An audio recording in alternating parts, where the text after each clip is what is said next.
Hello, friends, and welcome to episode 21 of the Stained Glass Podcast. I am your host, Jessica Spurlock. On today's episode, Sarah Frazer is back on the podcast for a special two-part episode discussing her family's missionary journey to Honduras and the challenges they faced. Let's get started.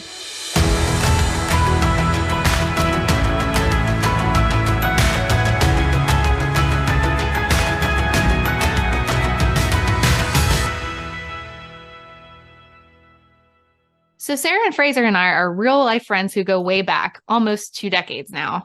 She is a wife, a mother, a missionary, and a published author. And I mean, it feels so good to say that now after so long. She has self-published several devotionals, but her new book with B&H Publishing, I Didn't Sign Up for This, is finally out. Praise the Lord for that. So press pause, go look it up on Amazon, buy a few copies, and then come right back here.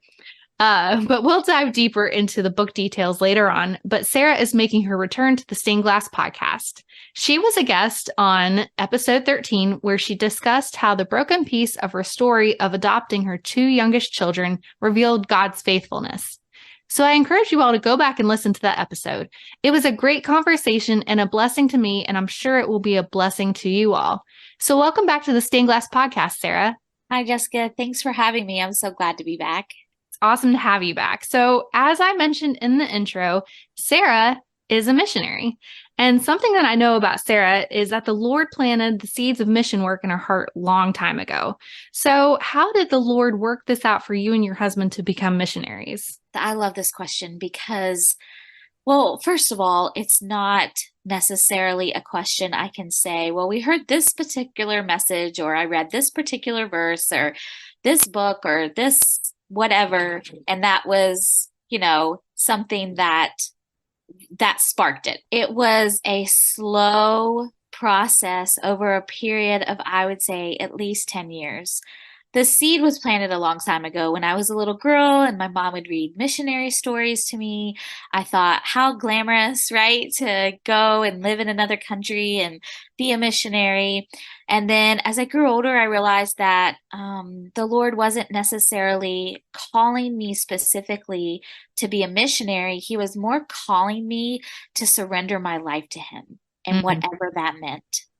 And so in high school and college, I just said, God, use me. I'll pursue missions if you want, but I'll be used by you. And so when I met my husband, we were dating, I asked him, I said, have you ever considered missions? And his honest answer to me, which disappointed me at first, but I was glad he was able to be honest, was no, not really. And so, but that question sparked the question God used in his heart to say, would this be something that you would be open to? And it was several months later, he came back to me, we were still dating, and he said, that question you asked me, he goes, yeah, I think I would be open to that if that's what God had for us.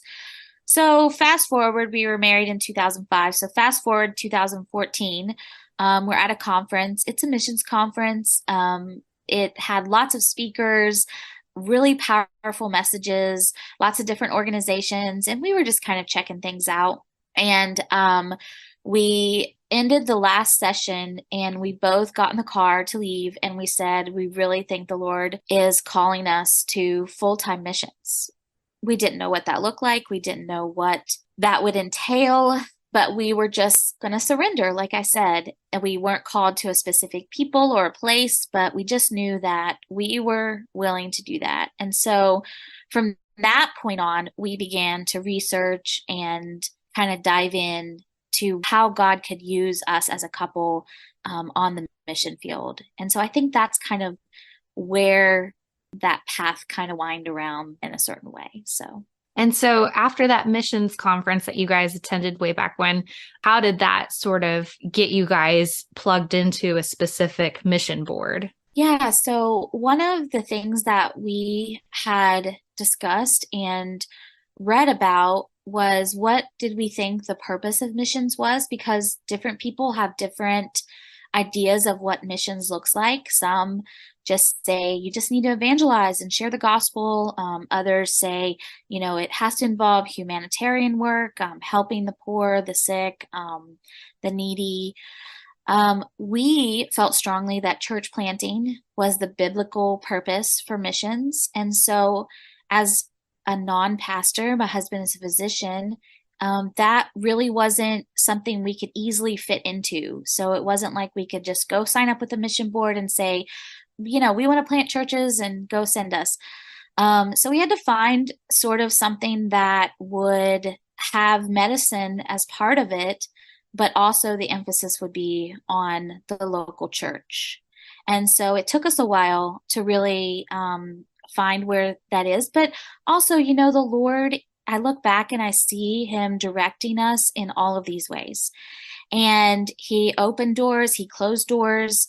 It was probably at least 5 years of us praying and seeking the Lord.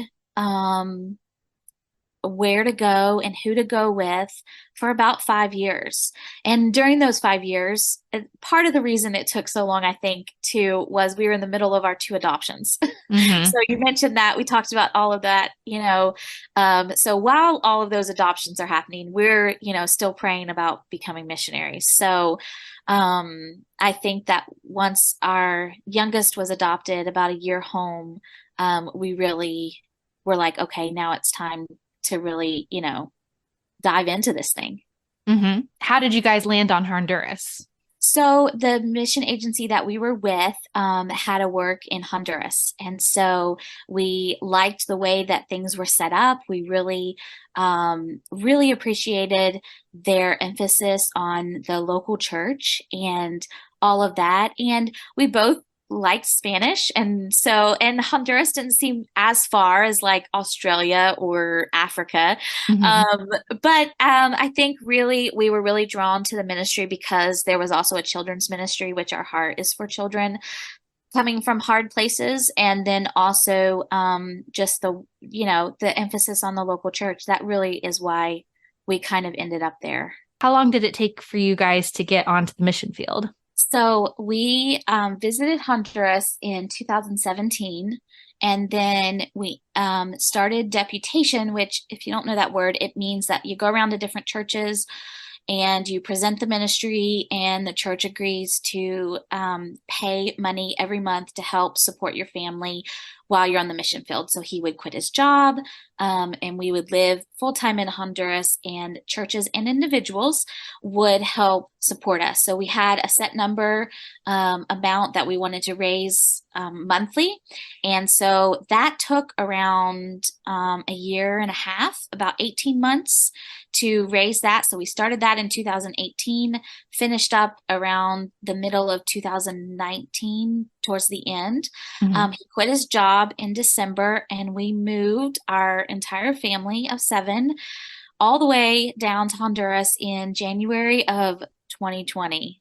So you can imagine what happens next. Maybe. Yes. I don't know if you can imagine or not, but you remember 2020. Everyone remembers 2020. Everyone remembers that. Yes. So that is exactly where I wanted to go next with this because, you thought your life was going to be a certain way being a missionary, and 2020 was something that nobody saw coming. So talk about being missionaries during a pandemic. How did that change what you thought you had initially signed up for?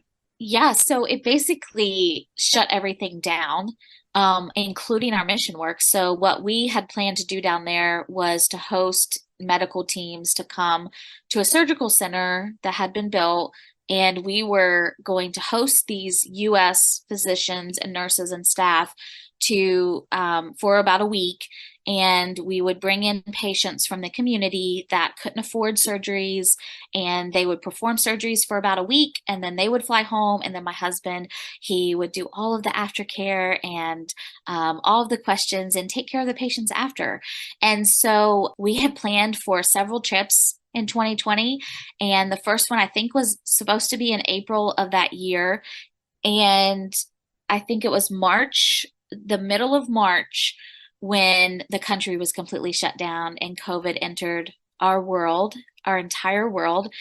And so all the trips for 2020 were completely canceled. Mm-hmm. And of course, we were devastated. We were completely confused. Why Mm-hmm. would God move us all the way down here only to shut everything down. I mean, if we had simply waited 3 or 4 months, we wouldn't have been in Honduras during that pandemic. And right away, we recognized that God was in complete control and he knew exactly where our family needed to be, and that was right there. And so, even though it was one of the hardest times, it was also one of the most beautiful times that we've had as a family. Yeah.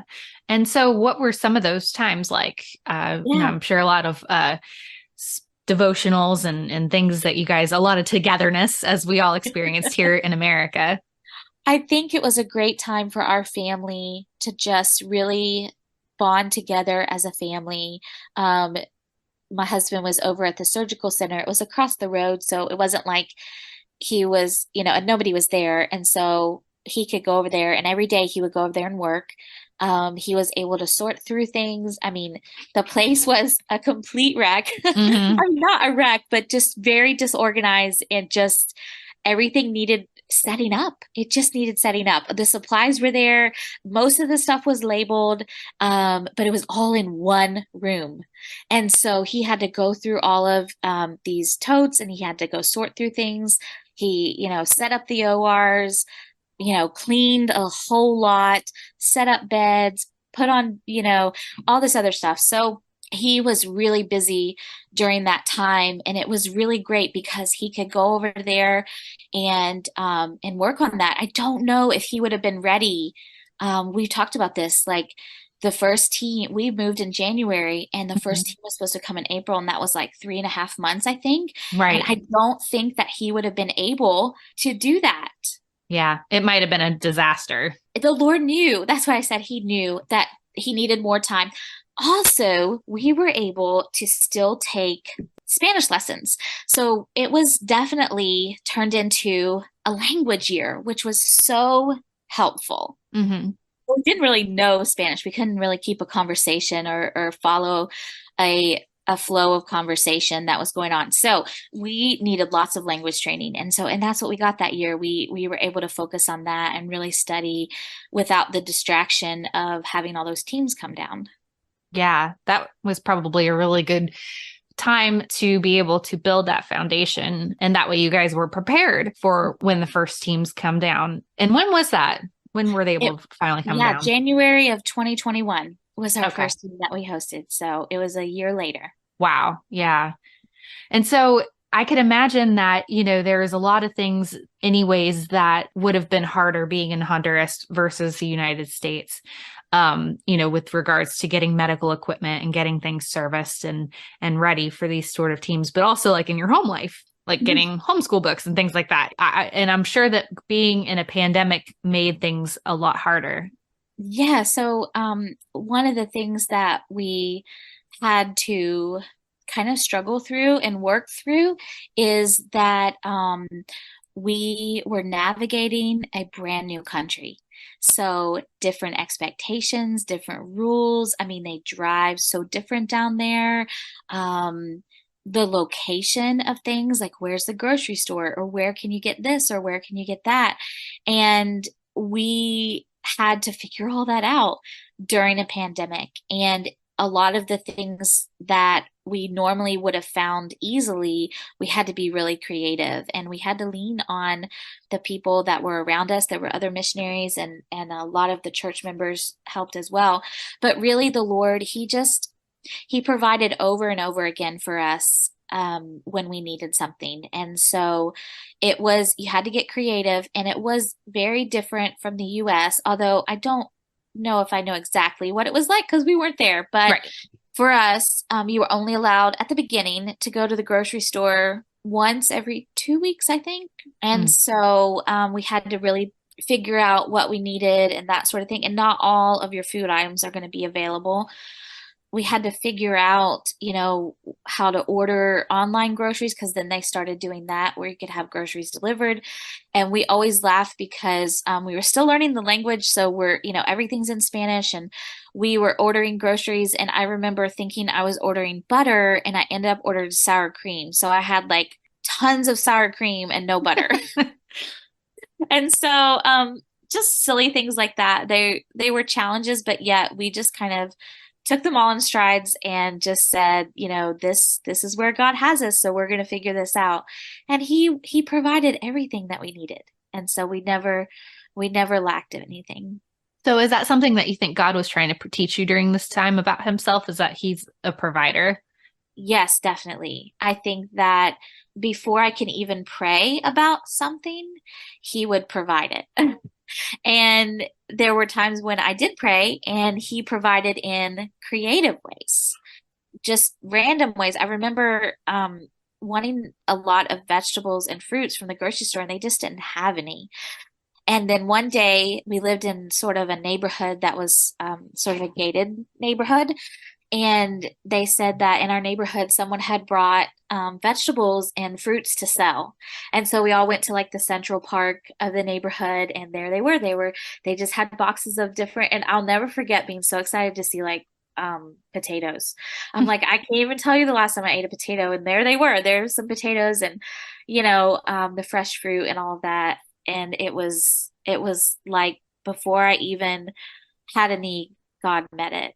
So I think during the pandemic, I think that we had to really start, and I'll say unclenching our plans, Mm. because we like to hold our plans really tight to our hearts, and we like to say we're going to do this and we're going to do that, and I have this mindset that everything is figure outable. Like I can figure it out. I can figure it out, and we really had to rely on the Lord to lead and guide us. And it was a good reminder that God was in control, that he knew all of this and he would provide, but I needed to stop worrying about things that were out of my control. Mm. And I just developed sort of a deeper trust. I wouldn't say a trust in him because I did trust him, but it was definitely a time where God proved himself. And I just sat back and thought, okay, God, you're just showing off. You are proving yourself in all these situations. Wow. Yeah. And what a time for him to do so, for sure. Mhm. God was showing you and he was showing off that he could provide and give you things that you needed before you even knew that you needed them. But was there any particular scriptures or passages that sort of got you through this time? Yeah, so when we moved, we left a really great support system. We had friends and families that family, but then friends also that we had known for 15, 20 years. That was a hole that I felt in my heart. And also the idea of home started to become a struggle for me. I wanted Honduras to be my home, and I knew eventually that I would feel like it was my home. I just needed to give it time. Mm. But when you live the first 30 some years of your life within a 5 mile radius of one little part in West Virginia, you have a deep sense of home. And I think anyone who's from West Virginia has this deep sense of this is where I belong. Like these are Mm. my people. They get me, they understand me, the mountains, they're predictable, the seasons, you know what you're gonna see when you look out your window. And I just missed that a lot when we moved. That was one of the things that I missed the most was being understood. I mean, my Spanish was not good at all, so I would struggle to be understood.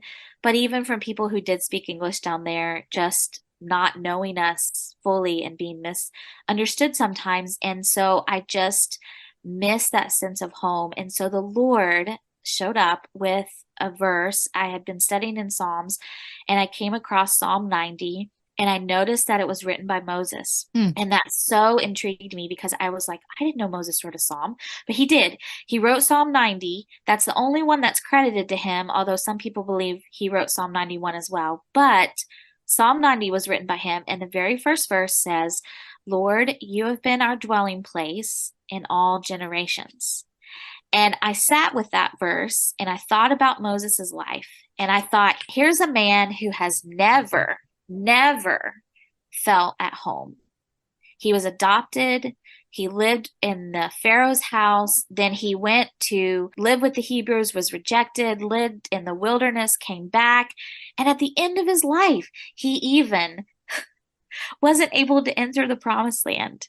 And so a lot of people believe Psalm 90 was written at the end of his life. And so at the end, his prayer is that the Lord had become, and it still touches me. The Lord had become his dwelling place, his home.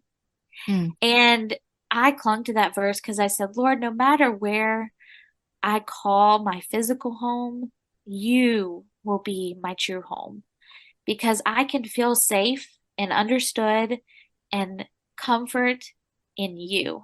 And so I read that verse probably every day that we lived on the mission field. That's an awesome verse. And it's interesting that Moses was the one who read it, because I don't know, were you working on the book at this point, or I wasn't, but okay. This is what kind of started the book process for me. This is where the book idea came from. I wanted to study Moses's life. This is what he says at the end of his life. How did he get here? Like, how did he get to this point at his life? And so I wanted to study his life. Psalm 90 is a powerful passage, one that Sarah clung to during her time as a missionary in Honduras. The scripture became more of a cornerstone for her journey, serving as a source of strength and guidance when life took unexpected turns.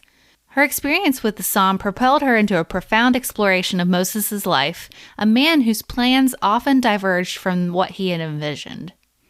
Through this profound study, Sarah penned the remarkable book that just released last Tuesday, which is called I Didn't Sign Up for This: How to Rest in God's Goodness When Your Story Shifts. In this book, she shares insights, experiences, and wisdom gained from her personal journey of faith. It's a book that offers comfort and inspiration to those navigating their own unexpected life shifts. To dive even deeper into the wisdom shared by Sarah and to discover invaluable lessons, I encourage you to purchase her book, I Didn't Sign Up for This, so it can help you embrace God's goodness amid life's twists and turns.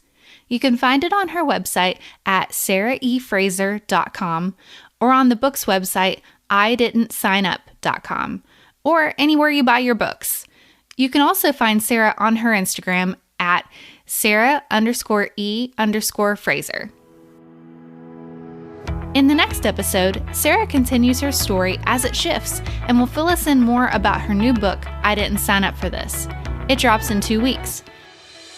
Until then, this has been Jessica Spurlock with the Stained Glass Podcast. Go be a blessing.